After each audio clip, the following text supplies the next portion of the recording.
when Calvin fell ill. I was abroad, taking some time to relax. The 100th missed call came in. My 6 feet 2 inches male assistant answered the phone. "Where are you? Who are you with?" I heard Calvin's almost frantic voice on the other end. I couldn't help but let out a chuckle. "Didn't we agree to do our own thing? Why are you taking it so hard?" Chapter 1. Calvin and I were childhood friends who eventually became strangers. We had feelings for each other during our teenage years, but before we could ever address them, Calvin met his destined one, Fiora. Later, under pressure from the Lee family, Calvin's soulmate broke up with him right before graduation and flew overseas alone. Heartbroken, Calvin finished university with my company by his side. He then started his own business. As his career took off, and he gradually gained enough standing to push back against his family, his unforgettable first love decided to return to the country and applied for a job at his company. For reasons I couldn't quite fathom, Calvin hired her as his personal assistant. It was right before our families were about to announce our engagement. Up until this point, it seemed like I was destined to play the villainous role, the scheming fiancé, constantly making trouble for the heroine, only to meet a fitting end. But I wasn't going to do that. In fact, I understood Calvin quite well. After all, when I started following his lead and hired my own 6 feet 2 inches male assistant, I realized something important. People just need someone around who can understand and care for them, especially those of us who live the life of a domineering CEO. Chapter 2. I inherited my family business earlier than Calvin. After all, during high school, Calvin spent 2 out of 3 years in a relationship. I never stopped studying. By my first year of high school, I had already mastered all the knowledge needed for college entrance exams. While Calvin was dating Fiora, chasing her around and holding hands, I was taking international finance courses under my mother's guidance. During summer vacation, Calvin and Fiora were racing cars along the river. I was flying abroad with my mother, attending finance-related seminars in person. After the college entrance exams,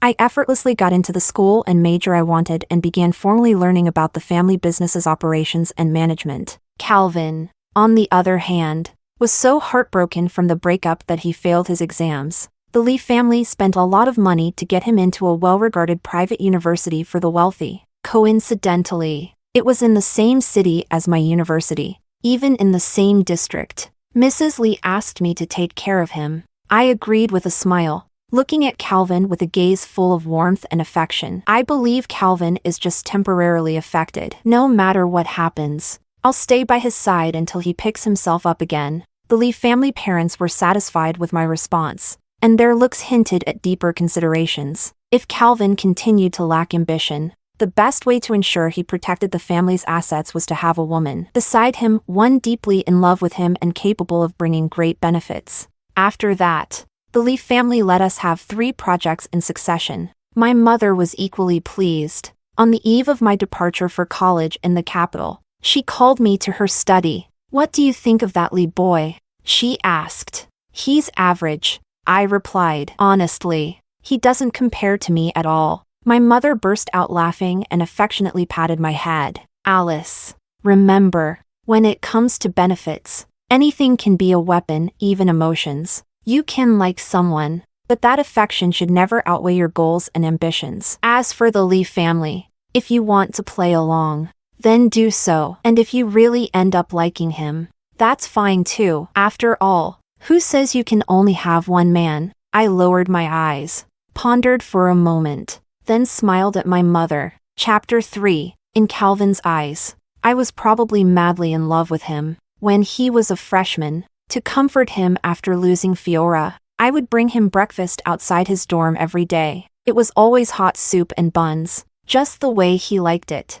At first, he resisted and told me, "Alice, it was only after I met Fiora that I realized I always saw you as a sister. I will never fall in love with you, so please stop doing all these unnecessary things." I smiled without a word, handed him the buns, and left. As usual, I posted on WeChat, visible only to the Lee family, "Morning workout done." I included a photo that discreetly showed part of Calvin's school gate. Soon enough, Mr. and Mrs. Lee both liked the post. Our families were negotiating a collaboration, and it was going surprisingly well. I put my phone away, zipped up my tracksuit, and continued my run along the leaf-covered path. I wasn't lying, I really was working out. A qualified heir needs to maintain good physical fitness. So I ran 4 kilometers every morning. Swinging by Calvin's school to grab him breakfast from a street vendor barely took any extra effort. Later, I started participating in various student entrepreneurship competitions, using them as practice. For the high-profile ones, I would include Calvin's name as part of the team. It was a small gesture, but it moved Calvin deeply. One time, when he was drunk, he confessed to me. He said, "Alice, I've realized for a long time now that you always stand in the shadows, silently supporting me. I don't want to let you down anymore." I turned my head away, pretending not to hear. When Calvin sobered up the next day, he probably regretted his impulsive confession. We both tacitly avoided mentioning it again, but he looked at me with increasing guilt. Of course, he wasn't the only one who felt guilty toward me. Calvin thought I was silently devoted to him because I was too busy to express my feelings otherwise. The truth was, I was preoccupied with keeping up good relations with a group of boys and girls who had connections to my family's business. Their needs varied. Some just wanted to copy my homework. Others needed my name to reassure their families while they partied. And some sought emotional comfort. I was too busy to explain it all, which somehow led Calvin to believe that I loved him so humbly that I had lowered myself into the dust. Chapter 4. I did have feelings for Calvin, before he ruined himself over his relationship with Fiora. Among all the people I kept in contact with for the sake of mutual benefits, Calvin was the one I paid the most attention to. I even cared about him more than I had set as my own boundary. No other reason, back then. Calvin was brilliant and decisive. He was smart enough to shine effortlessly. And he treated me differently. Everyone around us assumed we'd end up together. Sometimes, I'd find myself staring at him, thinking it wouldn't be so bad. But that all changed when Fiora showed up. Calvin skipped classes, smoked, fought, all in pursuit of freedom. As his grades plummeted, his skills in street racing improved. In the end, he ended up with a juvenile record for underage and unlicensed driving. The lead boy is ruined, my mother had said at the time, and I had agreed, immediately cutting off any genuine feelings for him. After that, everything went smoothly. With my encouragement, Calvin gradually pulled himself together. He still had some smarts left, and as the only son of the Lee family, they spared no expense in helping him. By the time he graduated, Calvin had managed to scrape together enough to rejoin the circle of us second-generation heirs. Then Calvin started his own business. I returned home to prepare to take over the family company. When Calvin's company began to gain some traction, he proposed to me. I smiled and accepted, dramatically. The day after the proposal, Fiora, the heroine of his youth, flew back from abroad.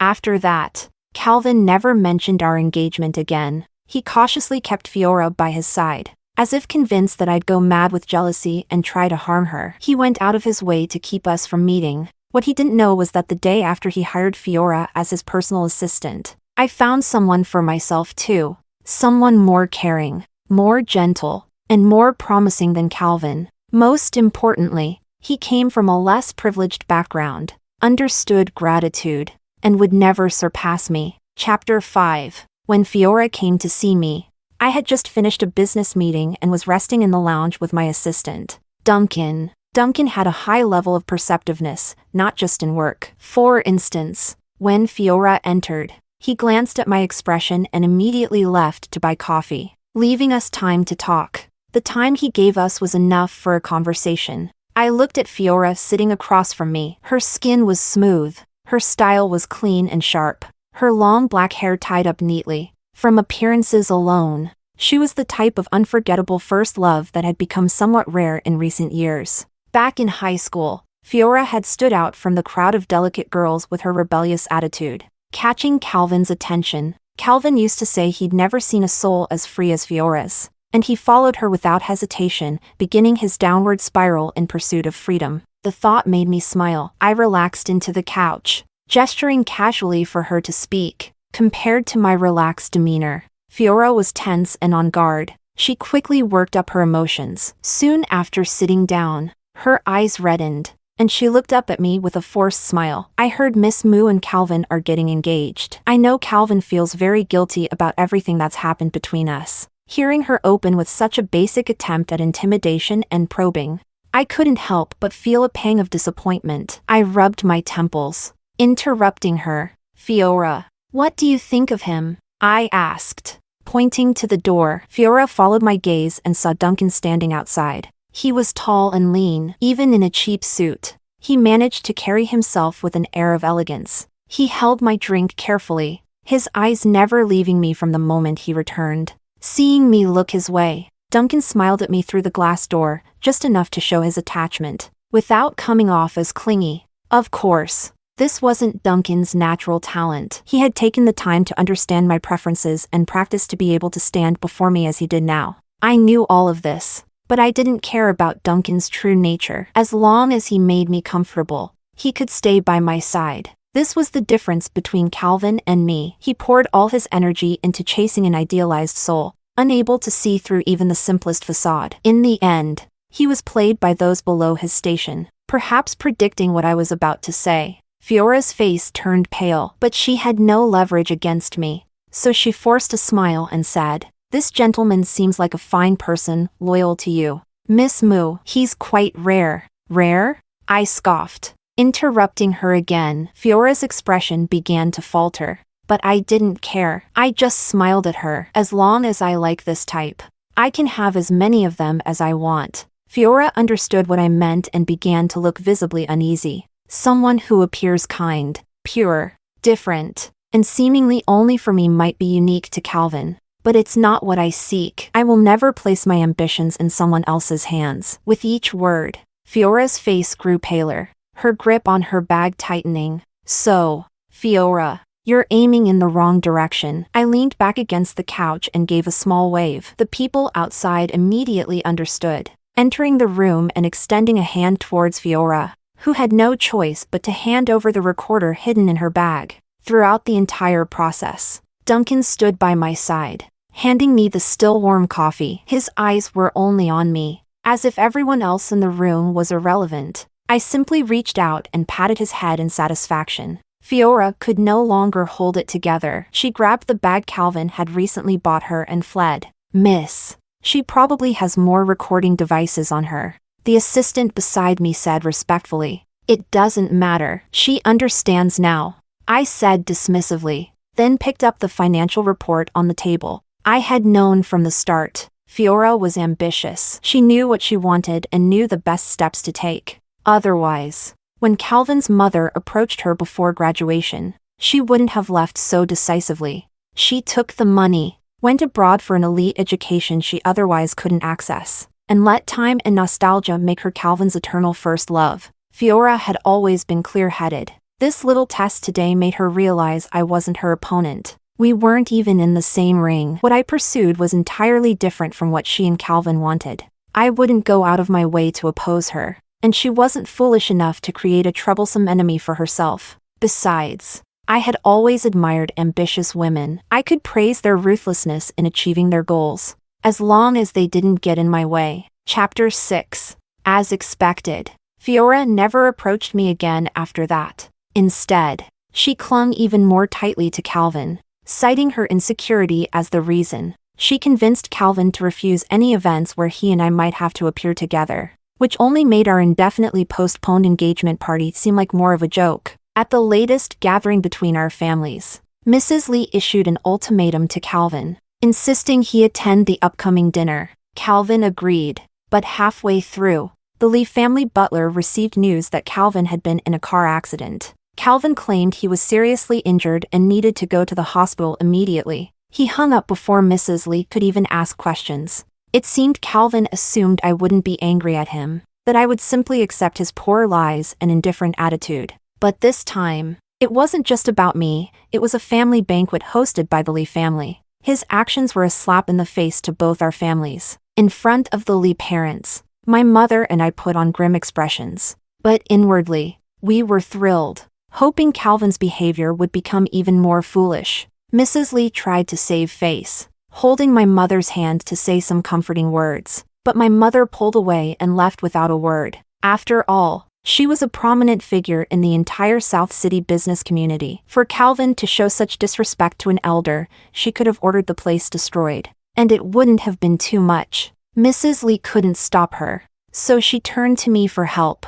I gave her a polite smile and stayed for the rest of the dinner. But I never said a word throughout the entire meal. To the Lee parents, I appeared to be suffering silently. As I was leaving, Mrs. Lee grabbed my hand and slipped the violet jade bracelet she'd recently bought at a sky-high price onto my wrist. I hesitated, refusing twice, but eventually accepted it reluctantly. Alice, you're a good child. Over the years, I've seen your feelings for Calvin. Don't worry. Calvin might be a fool, but the Lee family won't let you suffer. Hearing her words, I finally felt a genuine smile rise from deep within me. Chapter 7. When I got home, my mother was lounging on the couch in her loungewear, playing a game. I kicked off my heels and ungracefully shuffled over to her. Done? She asked. Done, I replied. This time, at least $2 billion. Your reputation is worth every penny. I reached out to give her shoulders a squeeze. My mother narrowed her eyes in satisfaction, and I looked at her sharp features. Time seemed to have favored her, only carving out an even stronger presence despite its relentless march. Powerful, ruthless, cold. That was how the world saw her, and it was what I aspired to be. I remembered the day I turned 18. A man who claimed to be my biological father appeared. He handed me a cake wrapped in pink ribbon and told me that from now on, I had a father who would love me. He said, "You've been turned into a monster like your mother, but girls are supposed to be cherished. Now that daddy's here, you only need to be a beautiful princess." After he spoke, I smiled gently. He thought I agreed with him, his eyes lighting up, his excitement and greed barely contained. He had planned it well, appearing right after I gained official inheritance rights on my 18th birthday. If he could get my acknowledgement, he'd have the leverage to challenge my mother. But in the next moment, he was politely escorted out. I used some subtle means, ensuring he'd never have the chance to bother my mother or me again. Initially, I had gathered information on this so-called father, but after hearing his words, I decided there was no need to look further. I'd encountered plenty of people like him during my growth, and there was nothing valuable in his story worth learning.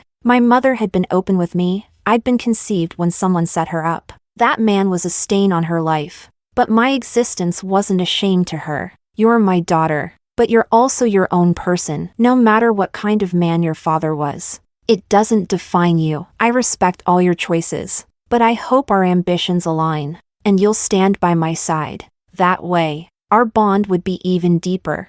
I was my mother's daughter, growing wild and free, and her comrade in arms. So my goal was never to be just beautiful or loved. If you are strong enough, people will come to love you in droves, and you can freely pick the ones you like. Chapter 8. With the compensation from the Lee family, I secured 2 more projects in South City. As a reward, my mother registered a new company in a neighboring city for me, as an early birthday gift for my upcoming 26th birthday. To be honest, my methods weren't entirely clean, but the Lee family parents remained tolerant. Alice will be our daughter-in-law sooner or later, so why fuss over such things? Mrs. Lee said with a kind smile, and I responded with a bashful smile of my own. At any rate, Calvin wasn't agreeing at the moment. Perhaps due to the increased pressure from his family, Calvin had become more rebellious, openly clashing with his parents on numerous occasions. Fiora leaving right before the college entrance exams had always been a scar that Calvin couldn't get over. That unfulfilled romantic chapter of his youth was an eternal regret in his heart. He told me that himself, with a wistful expression. I always thought that a youth filled with underage romance, drinking, fighting, street racing, and skipping school was best concluded with a stint in juvenile detention. But on the surface, I showed nothing but sympathy for him. Seeing my expression, Calvin gave a bitter smile. Forget it. What am I even telling you this for? You're too innocent to ever understand. There were things I indeed didn't understand, but I knew one thing. Calvin was 130 pounds of stubbornness. When Mrs. Lee forcibly separated him and Fiora, he only clung to her memory more. Now, as his parents were eager to form an alliance with my family, they still forbade him from being with Fiora. pushing Calvin, desperate to protect his love, further toward the edge. Whether intentionally or not, Calvin's recent appearances in public with Fiora were all over the internet. In the photos, the two were far too close for a simple boss-secretary relationship,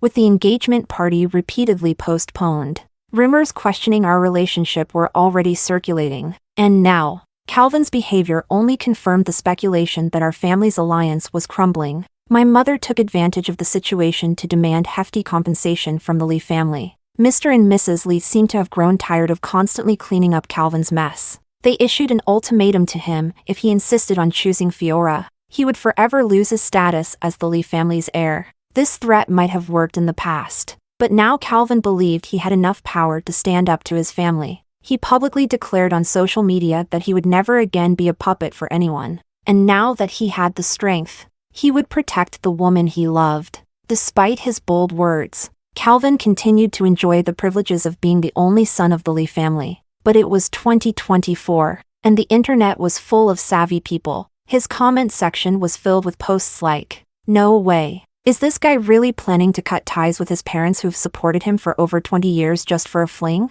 I heard he's an only child and the Lee family poured everything into raising him, only for him to turn into a hopeless romantic. If I were his parents, I'd be furious too. LOL. Isn't he the guy who proposed to his fiancée one day and then cheated on her with his secretary the next? A waste of resources. Raising him was worse than raising a dog. Seriously. These rich kids, his biggest worry in life is getting dumped before college entrance exams. Makes me want to fight these spoiled brats. Hey rich people, can you be miserable more quietly? You're disturbing my ghost. Can the Lee family adopt me? I swear I love being manipulated like a puppet. Please, manipulate me with your wealth." Amidst the flood of criticism and mockery, Calvin quietly disabled his comments section. For the sake of the current business relationship between our families and for PR reasons, I decided to call Calvin. I wanted to discuss how we could resolve the situation. But the moment he answered,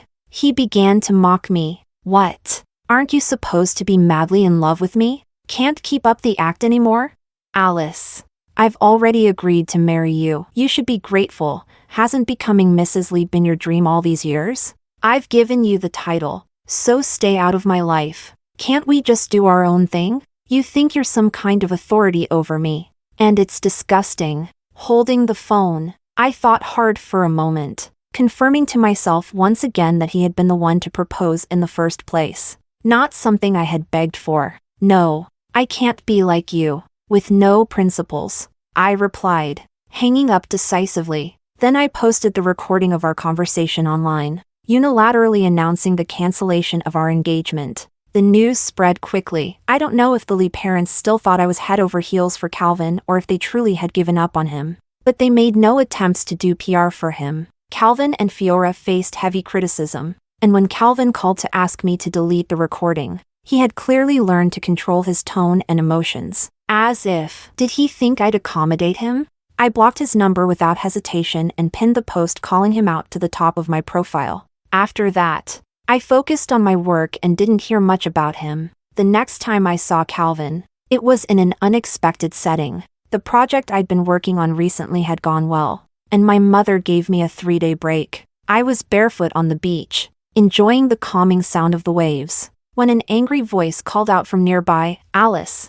I opened my eyes to see Calvin standing a short distance away, glaring at me. Beside him was Fiora, who immediately looked away, clearly intent on staying out of whatever was about to happen. "What's the point of all this? Why do you keep haunting me? Following me everywhere I go? Did my mom send you to spy on me like some kind of dog?" He was agitated. Approaching me quickly, Fiora tried to hold him back, but he broke free, as he pointed at me and ranted about how no one could control his life and how he wouldn't submit even if his mother had sent me. Duncan returned. His fist arrived before he did. Calvin went down with one punch, his face instantly swelling. I quietly ended my call with Mrs. Lee and, while Duncan continued to pummel Calvin, I dialed her again, this time with tears in my voice. "I'm sorry, Auntie Lee. I just ran into Calvin by accident and wanted to share some good news with you." I never expected him to get so agitated. I didn't even have a chance to explain. The chat window with Mrs. Lee stayed silent for a long while before a reply finally popped up. Don't worry about him. Raising an eyebrow. I thought. So it seems the Lee parents have truly had enough of him this time. I remembered the rumors that the Lee family was planning to have another child. And it seemed Calvin really had been abandoned. Only Calvin himself seemed unaware. Pinned to the ground by Duncan, he kept shouting threats, his insults pouring out as if they cost nothing. The more he yelled, the worse the beating he received. And yet, he still hadn't learned his lesson, continuing to curse as if trying to batter Duncan's fists with his face. By the end, even Fiora was in tears, kneeling beside Calvin and pleading, "Please stop. Please. I'm begging you. Just stop." Duncan ignored her until I spoke up. Only then did he finally stop. Chapter 9. Enough, I said softly, looking at Calvin lying on the ground. The once handsome face was now swollen like a pig's head. Only his eyes still burned with intense anger, as he glared at me like he wanted to burn me alive with his gaze. "Calvin, I came here just to relax. Running into you was a coincidence. Your sudden outburst has ruined my mood, and I feel quite unlucky because of it. It's best if we never meet again." My tone was calm, but Calvin seemed to be stung by my cold attitude. He froze, as if unable to accept the sudden change in my demeanor. Just as I turned to leave with Duncan, Calvin suddenly got up from the ground. "Alice!" He shouted my name, pointing at Duncan beside me. "Who is he?" I was about to answer when I felt a sudden force on my arm. I was pulled into Duncan's embrace. In that instant, my expression darkened, but Duncan seemed unaware as he held me tightly, his posture overbearing as he looked at Calvin in the distance. "Who I am doesn't matter to you. All you need to know is that Alice is my woman." He seemed nervous as he said this, his hand on my shoulder tightening to the point that it hurt a little. He was making a risky move, one that made him too guilty to even meet my eyes. "Screw you! She's my fiancée!" Calvin roared with anger, trying to charge towards us. But this time, Fiora managed to hold him back. In the struggle, Fiora was pushed to the ground. Calvin snapped back to his senses, hurriedly picking Fiora up and leaving. "Let go," I said coldly, then slapped Duncan across the face without hesitation. I saw his fist clench under his sleeve before he released it. The row of black-suited bodyguards I had summoned were all standing in neat rows not far away. I turned and left, and Duncan hurried after me. But this time, he was kept behind by the bodyguards. "Why?" I heard him shout loudly from behind. "Didn't you also like me?" I ignored him and returned to South City, surrounded by my bodyguards. Later,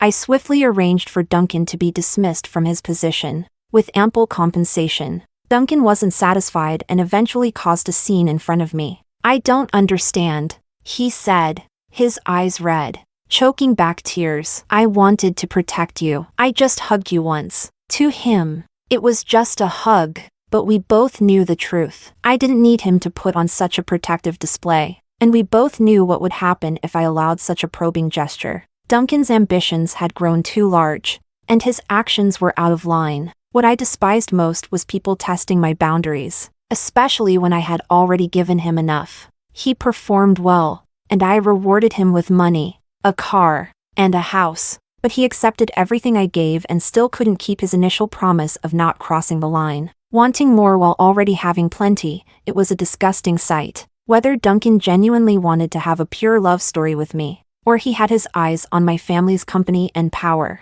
it didn't matter. I wouldn't keep someone like that around. I could give him plenty of benefits, but I wouldn't allow him to try to rise to my level, to attempt to control me, or even to become my opponent. Thinking of this, I couldn't help but sigh. Indeed, men's promises were ultimately just words to be taken lightly. Chapter 10. When Calvin came to see me again, I already had a new assistant, still 6 feet 2 inches, still with an innocent face, but even more obedient than Duncan. It was obvious that this was my current type, but Calvin seemed to relax at the sight, smiling at me. "I knew you hired him just to spite me. Now that you've dismissed him, I won't blame you. Let's not have any more of these tantrums in the future." His gaze fell on my new assistant, and his brows furrowed again. "You should let this one go too. I'll have someone from my company assigned to you." I looked at his face, still bruised and swollen in patches. I gave my assistant a look, and he understood.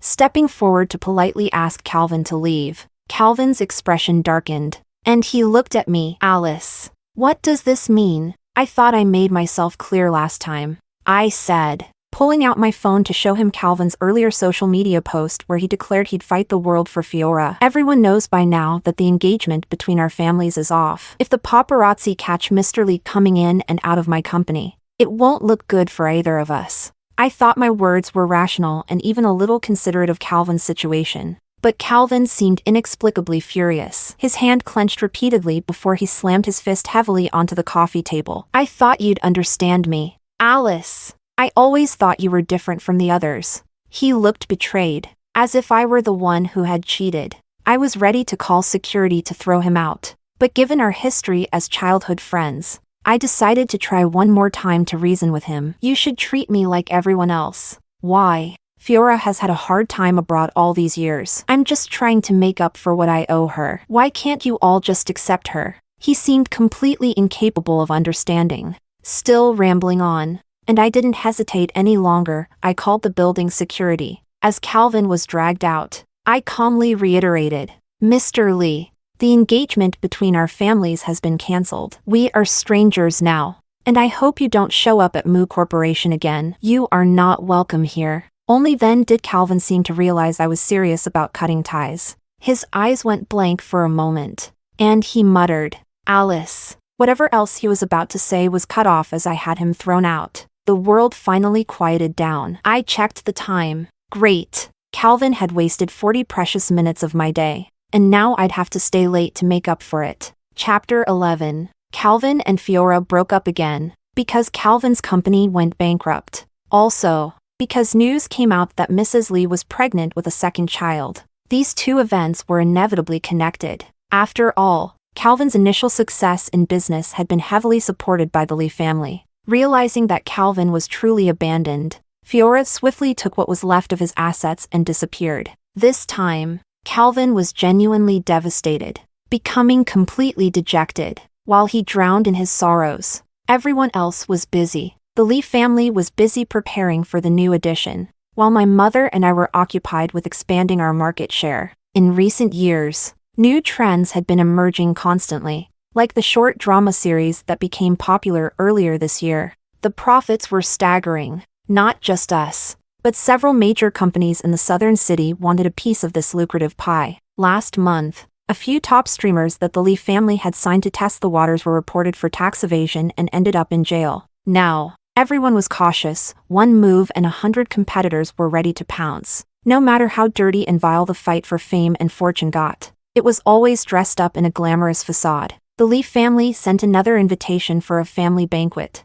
This time, the person delivering the invitation was one of the most outstanding young members of a Lee family branch. He also happened to perfectly fit my type, both in appearance and personality. At the banquet, Mrs. Lee deliberately seated him next to me. Seeing that I didn't reject him, she smiled with satisfaction. I knew what she meant. The Lee family also wanted to expand their market and didn't want to give up the alliance with the Moo family. But they had just disowned one heir, and the next one was still just a fetus, with an uncertain future. Mrs. Lee wanted to secure me through this method.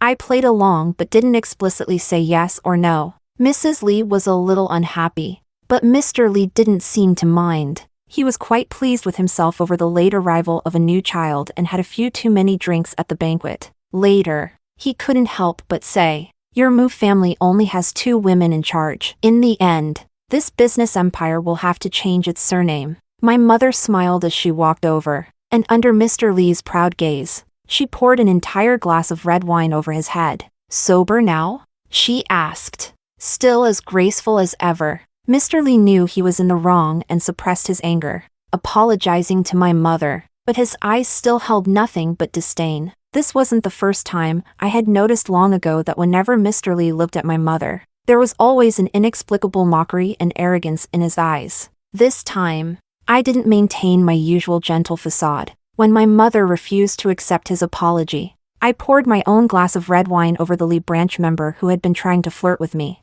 The young man's eyes practically popped out in confusion. I looked back at him with confirmation. Yes, I was venting my anger. Sorry, but I don't trust your family's values, so there's no need for further discussion, I said. And then my mother and I left the venue together in a high-profile exit. The farce ended with a public apology from the Lee family. Over the years, the strength of our families had shifted from being evenly matched to the Lee family being left far behind by the Moo family. My mother let them stew for half a month before reluctantly forgiving them. The next morning, the Lee family sent another young man over. He appeared abruptly during my morning run, claiming it was a coincidence. I didn't reject him, humoring him like a cat playing with a toy as we jogged together. Before I could get much information out of him, a familiar figure appeared before me. It was Calvin, long time no see, having pulled himself together after the setbacks. He looked different from before. When he saw me, his eyes lit up. Before he could call out to me, his gaze shifted to the person beside me. Apparently,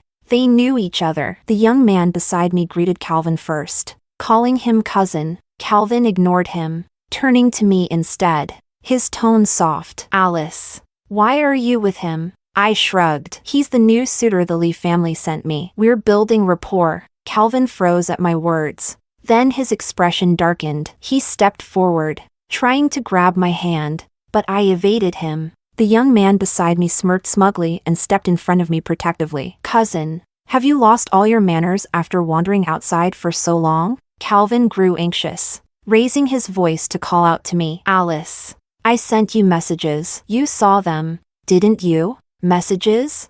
My assistant had mentioned recently that my private inbox had filled up with spam. I wasn't interested and had told him to handle it all. Apparently, my moment of contemplation gave Calvin the wrong impression. He became excited again, looking at me with determination. I get it. You're not doing this willingly. Wait for me. I won't let them manipulate you anymore. With that, he turned and left, leaving me and his cousin staring at each other. To figure out what was going on, I asked my assistant to recover the spam from my inbox. There were so many messages that he thoughtfully picked out the most representative ones for me to read. A quick glance told me all I needed to know. Alice, I misunderstood you before. Fiora has been lying to me all along. Only you truly love me. Wait for. I didn't even finish reading the message before I turned off my phone, afraid I'd lose brain cells if I read any more. Sometimes I truly admired Calvin. In recent years, the old money families in the southern city had all been transitioning their businesses to adapt to the new emerging industries. The second-generation heirs I'd grown up with had long since thrown themselves into this cutthroat, silent war. Yet, despite everything, Calvin had fallen to this point, and all he could think about was love. Sometimes I wondered if he was the Lee parents' karmic retribution. Those two old foxes had never played fair, doing all sorts of dirty things to win in business. And now their son turned out to be a naive, useless fool. Chapter 12. I thought Calvin's words last time were just talk. But not long after, I heard that Calvin had returned to the Lee family. Even as a son who had been abandoned, returning wouldn't grant him any real power. My mother and I didn't have high hopes for Calvin, so we simply sped up our work. The projects the Lee parents had handed over to us in Calvin's name were filled with hidden traps. They never intended to let go of the Moo family had the engagement succeeded back then. Those two old foxes would have found the perfect opportunity to make everything explode, bringing the Moo family down with them, especially Mr. Lee, who never hid his ambitions. It was his subtle hints that led Calvin to approach me back in our school days. Little did they expect their son to be intercepted by a common girl at a prestigious school. Calvin went off to play the part of a domineering CEO. But the rivalry between the Lee and Moo families never stopped. We accepted everything the Lee family offered, but the traps they thought they had set would eventually ensnare them instead. We thought we'd have to drag this on for a while longer, but Calvin ended up giving us a big surprise. Mrs. Lee's unborn child was killed by Calvin. He was once again the only heir to the Lee family. As Mrs. Lee lay in the hospital, Mr. Lee already brought Calvin back into the public eye. His son killed his unborn sibling in a power struggle. Yet Mr. Lee was not ashamed, he was proud. He believed Calvin had grown up, finally understanding the harshness of this world, and had become a true member of the survival of the fittest society. Honestly, at this point, even my mother and I thought he was a bit twisted. but remembering the things that old Fox had done in his younger days, it wasn't surprising. He was the least capable of his generation among the Lee heirs. Yet he had clawed his way to the top by sending his two promising older brothers to prison through any means necessary, ultimately inheriting the Lee family. Such a person, once in power, was bound to be arrogant, looking down on his former rivals. When Mr. Lee brought Calvin to visit again, they expected me to run out of my room and throw myself into Calvin's arms in excitement. Instead, my mother and I flew to Paris for vacation, and the Lee father and son didn't even get past our front door. Calvin couldn't believe I would treat him like this and stubbornly stood outside my family's villa, refusing to leave. The more triumphant he had felt coming here, the more dejected he looked now. When the butler failed to persuade him to leave, he launched a drone from the yard to give us a full live broadcast. In the end, it was Mr. Lee, his face dark, who forcibly dragged him away. Then my phone started blowing up. I handed it to my assistant, who helped block one unfamiliar number after another. After we finished our meal, my mother elegantly wiped the corner of her mouth. I asked her, "Is it time to close the net?" She looked at me, a small smile curling at her lips. A play gets tiresome when it's dragged on too long. I lowered my head, setting down my knife and fork, and spoke softly. "Then, let me settle this score for you." Chapter 13. Negative news about the Moo family had spread like wildfire across every platform overnight. The reason things escalated so severely was because someone accused my mother of hiring a killer, with me as an accomplice in hiding the body. The news claimed that 26 years ago, my mother had gotten pregnant before marriage due to a relationship that made her lose her mind. Afterward, to inherit the family business, she falsely accused the man of rape, sending her lover to prison. That man had lived like a rat all these years. But if he really had been a rapist, why would my mother give birth to his child? At this point, it seemed like the truth was out in the open. Moreover, the mysterious whistleblower revealed that on my 18th birthday, 8 years ago, that man had traveled a long way to South City just to celebrate his estranged daughter's coming of age. But after that, he vanished, as if he had disappeared from the world. After all these accusations, it was hard for people not to believe my mother had hired someone to kill him and hide the body. I listened to my assistant's report calmly, then turned to the person sitting across from me and raised an eyebrow. The whistleblower accused me of being an accomplice. "Do you think I am?" "Impossible." Calvin, who was sitting across from me, spoke slowly, his gaze at me deep and affectionate. "They don't know you. You're the purest, kindest girl in the world." Calvin seemed much calmer than before. I looked at the darkness in his eyes and stayed silent for a long time before I started laughing. "Calvin, maybe you don't understand me either." He didn't respond, just turned his head and stated his purpose. "The Moo family is done for. The police are preparing to open an investigation. Alice, marry me, and I'll make sure your life stays the same as it is now." As he spoke, his eyes showed his determination to have me. "Let's wait a bit longer. Who knows? There might be a twist," I said, a bit dismissively. Calvin wanted to say something more, but he shut his mouth. Looking at me with pity, he now understood his father's methods. If Mr. Lee was set on giving my family a lesson, then whether this matter was real or not, it would end up becoming real. The public demand for a thorough investigation grew louder online. I could understand their feelings. Watching the small squabbles of the wealthy was entertaining, but matters involving human lives had to be taken seriously. So when the police cars parked in front of the Moo residence, the entire internet watched closely. Many gathered outside the gates, live streaming on their phones. Everyone was waiting for a result, and the result was that the police found nothing at the Moo residence. 3 days later, Mr. and Mrs. Lee were arrested for attempted murder. And as the entire internet looked on, my biological father, whom everyone had been searching for, finally appeared. There had been no murder, no cover-up. 8 years ago, I bought him an island, and he had spent all these years farming and living in seclusion there. As for why he listened to me, from the moment he managed to evade the Moo family bodyguards and appear in front of me, I had told him that the people who sent him wanted him dead. He wasn't stupid. He quickly understood that his role was just a pawn in this power play, so he obediently accepted my arrangements, cooperating with me to make it seem like the Moo family had dealt with him. Mr. Lee thought he had this leverage and had treated the entire Mu family as his possession for years. Until recently, when he had someone expose the past to teach me a lesson. I took the opportunity to withdraw some of the bodyguards protecting my biological father. His whereabouts were exposed, and in the past few days, he had experienced at least 6 accidents, car crashes, home invasions, and falling objects. He was genuinely terrified, crying as he managed to get my contact information, begging for help. Faced with my request that he come forward to testify against the Lee family, he no longer resisted. Not only did he reveal how the Lee parents tried to hire someone to kill him, but he also accused Mr. Lee of orchestrating the assault on my mother 26 years ago, which resulted in my birth. The purpose of this was merely to teach my mother a lesson, to make her understand that a woman's place was at home raising children, not competing with him in business.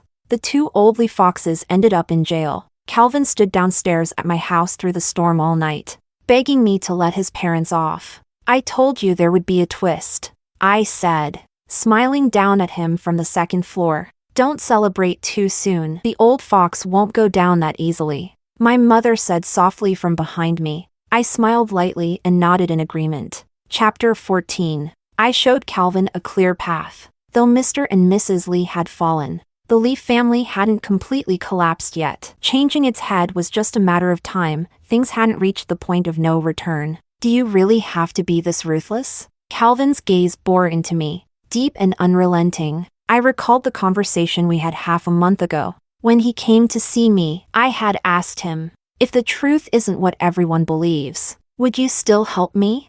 His reply was, Alice, don't overthink it. All you need to know is that I can protect you. I'll always be your safe harbor. The tenderness in his tone couldn't mask his true intention, to cage me like a gilded bird, keeping me solely for himself. Since that was the case, I could only reciprocate to the same degree. The day the Lee Corporation was reported for major tax evasion, I boarded a plane to Iceland with my assistant for a vacation. Misfortunes never come singly. Calvin was diagnosed with terminal stomach cancer. The reckless youth that led him to excessive drinking and speeding had finally exacted its toll. Years later, karma delivered its retribution. Calvin could no longer sustain the Lee Corporation. Shortly after, Mr. and Mrs. Lee were convicted of multiple crimes, including economic fraud, attempted murder, and leading an organized crime syndicate. By the time they finished serving their sentences, Calvin would already be 3 years in his grave. When the plane landed,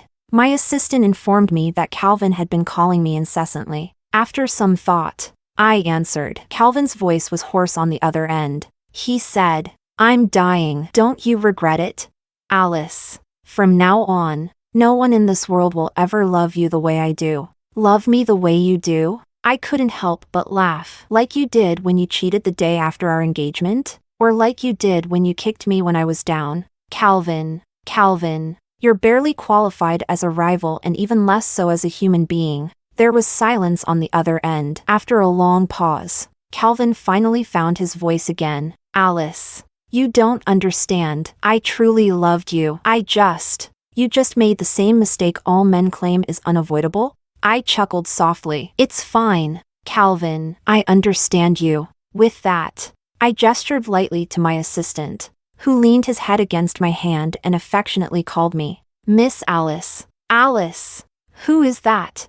Who is he? Calvin's voice erupted from the phone. I ignored his outburst and calmly said, Do you know? The reason Fiora came back was because I arranged for her to learn about your recent success. I let her know her old flame had made it big and still had her in his heart. She eagerly came running. What I didn't expect was Calvin's complete lack of pretense. Instead of playing coy, he jumped at the chance to rekindle things with Fiora. Not only that, but he also took the opportunity to step on me, fabricating a fantasy of 2 women madly in love with him to fulfill his own ego.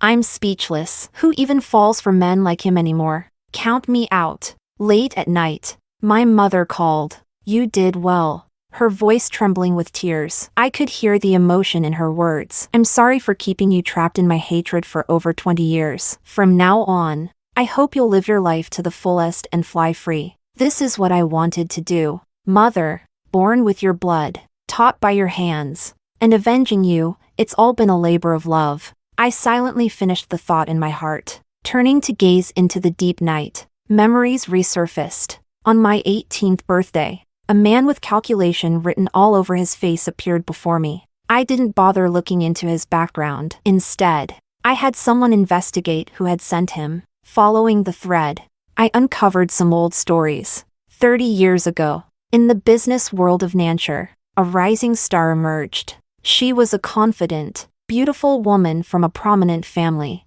highly educated, and with an ambition few could match. Her early life was filled with blessings, loving elders, a successful career, and a romantic partner she had chosen freely. But that seemingly gentle, respectful man, after being bribed by her competitors, he drugged and raped her, replacing her contraceptives afterward. Only after sending him to prison did she discover she was pregnant. At the time, her career was at a critical juncture. The company she had built from scratch was on the verge of going public. She planned to terminate the pregnancy, but her doting parents demanded she return home to have the child, to continue the family lineage. Simultaneously, her company's bid documents were stolen. Her rivals stood before her, shouting for her to go back and have the baby, to fulfill her duties as a woman. The once glorious life she had built crumbled into a cruel joke. Parental love and romantic respect had always been conditional.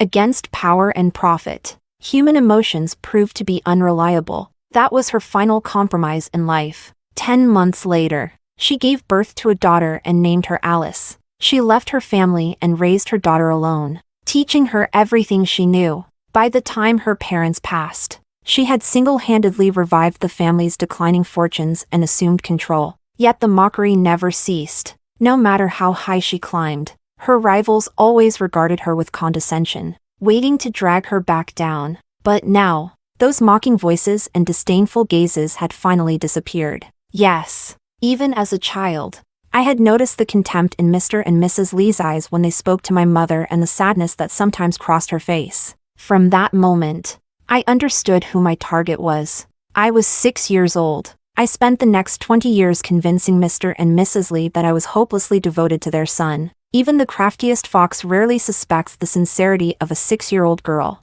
Not even my mother knew I had approached Calvin with deliberate intent from the start. But I will never forget, I am my mother's daughter, bound by blood and united in vengeance. My goal is to reach the heights my mother once dreamed of, not to be caged in the pursuit of beauty or love. This is my life's creed, unchanging and unyielding.